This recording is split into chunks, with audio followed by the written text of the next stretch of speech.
నేనైతే కళలకు దూరంగా ఉన్నాను, కళలకు దగ్గరగా ఉన్నాను. మీరు అయితే నేను చాలాసార్లు ప్రతాప్ నన్ను ఈ కార్యక్రమం ఆహ్వానించాను. అయితే నేను ఎప్పుడైనా రాలేదు. కాకపోతే 25-30 years బ్యాక్ ప్రతాపే పర్ఫార్మ్ చేసేందు. అప్పుడు ఎస్పీ డీజీ ఉన్న ఆనంద్ గారు ఎస్పీ ఉన్నారు అనుకుంటాను, కామారెడ్డి నిజామాబాద్ ఎస్పీగా.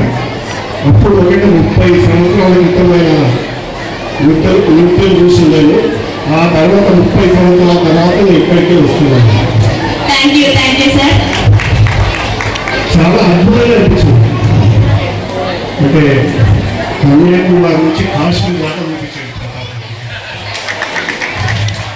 ఇంతమంది కళాకారులు కామారెడ్డిలో ఉన్నారా అనిపించింది. ఇంతమంది ఇంత టాలెంటెడ్ పిల్లలు అనిపించింది. ఇక్కడికి నేను గెస్ట్గా రాలేదు, ఒక ప్రేక్షకులు ఇక్కడ వచ్చింది అనిపించింది.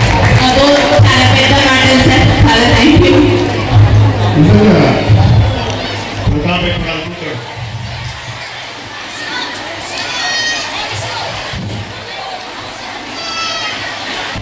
అనుకుంటాడు, కూచిపూడి కళాక్షేత్రానికి చాలా సమయంలో జరుగుతున్నట్టు నాకు స్థలం కావాలి, నేను ఇక్కడ కళాక్షేత్రం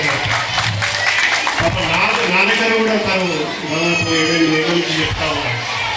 కానీ నాకు పవర్ ఉంటే ఇట్లా కళాక్షేత్రాన్ని తయారు చేశాను. రాబోయే రోజులలో దేవుడి ఏదైనా పవర్ ఇస్తే ఆయన కళాక్షేత్రాన్ని ఖచ్చితంగా నిర్మిస్తాను విషయంలో చెప్తాను. నా కావాలైన గుంటూరు జరగడం లేదు. మా ఊళ్ళో అయితే 2 ఎకరాల నుంచి కళాక్షేత్రం కట్టిస్తాను. తప్పకుండా ప్రకాశంలో నాకు చాలా అద్భుతంగా అనిపించింది. ఎందుకు నృత్యం కృష్ణుడి మీదనే ఉంటుంది,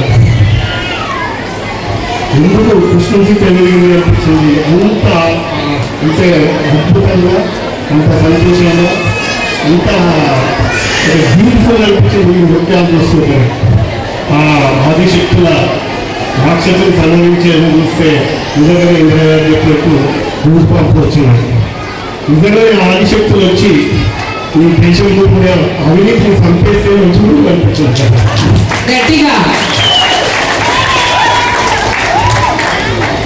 ఇక్కడికి వచ్చినప్పుడు నేను ఏమనుకున్నానంటే, నిజంగా నా అలంకారాన్ని సంతోషం.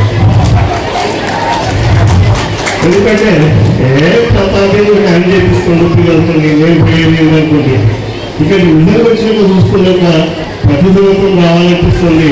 నాకు నిజంగా అద్భుతము. తల్లిదండ్రులు, పిల్లలు, గురువుగా ఇలా పడ్డ కష్టం ఎన్ని రోజుల నుంచి పడుతుందో నాకు తెలియదు. కానీ వాళ్ళందరికీ ఒక్కసారి శిరస్సు నుంచి నమస్కరిస్తున్నాను.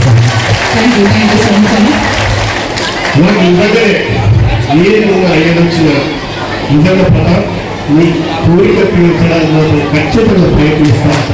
ఈ అవకాశాన్ని ఈ సందర్భాన్ని అందించేందుకు ఒక్కసారి శిరస్సు నుంచి నమస్కరిస్తున్నాను. నిజంగా మీ పిల్లలు రేపు భవిష్యత్తులో అంతర్జాతీయ వేదికల మీద జ్ఞానం చేసి ఎక్కుంటారు. ఇలా కామారెడ్డి పేరు అంతర్జాతీయంగా తీసుకపోతుంది ఖచ్చితంగా నాకైతే ఖచ్చితంగా అనిపిస్తుంది. అది తప్పకుండా చెప్తున్నాను. థ్యాంక్ యూ సో మచ్ అండి. మరొక్కసారి ఆ పిల్లలకు నా ఆశీస్సులు, పిల్లల తల్లిదండ్రులకు, వాళ్ళ శ్రమకు, అలాగే ఆ గురువు గారికి ఆయన కష్టంలో 1000 మంది కళాకారులు తయారు శ్రమకు ఒక్కసారి నమస్కరిస్తున్నాను. శిరస్సు మీ వంశీ ప్రతాప్ గారికి మీరందరూ కరతాల ధ్వనులతో మనందరం సీరియస్గా ట్రై చేయాలి. అవుతుంది. పద్మశ్రీ కావాలండి. పద్మశ్రీ కోసం నేను ఆల్రెడీ అది ప్రయాణంలో ఉన్నాను. ఆయన వ్యక్తి పరిస్థితుల్లో మన ఇండియన్ గవర్నమెంట్ ద్వారా పద్మశ్రీ అవార్డు ఇప్పించే వరకు వదిలిపెట్టం. ఆల్రెడీ మేము ప్రయాణంలో ఉన్నాము. దాన్ని కావాలని మీరు అందరూ ఆశిస్తులు ఇవ్వండి. వారు 1000 మంది కళాకారులు త్యాగాలు చేసిన ప్రతాప్ మనిషి ప్రతాప్ ఇప్పుడు పద్మశ్రీ వచ్చింది. గవర్నమెంట్ ఇచ్చేది ఆనవాయితీగా ఉన్నది. నువ్వు నిజంగా పద్మశ్రీ ప్రతాపే, డాక్టర్ ప్రతాప్, పద్మశ్రీ ప్రతాప్.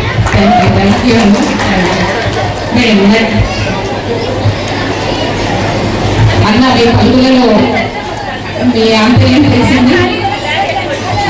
మా పిల్లల కోరికలను తీరుస్తారని మేము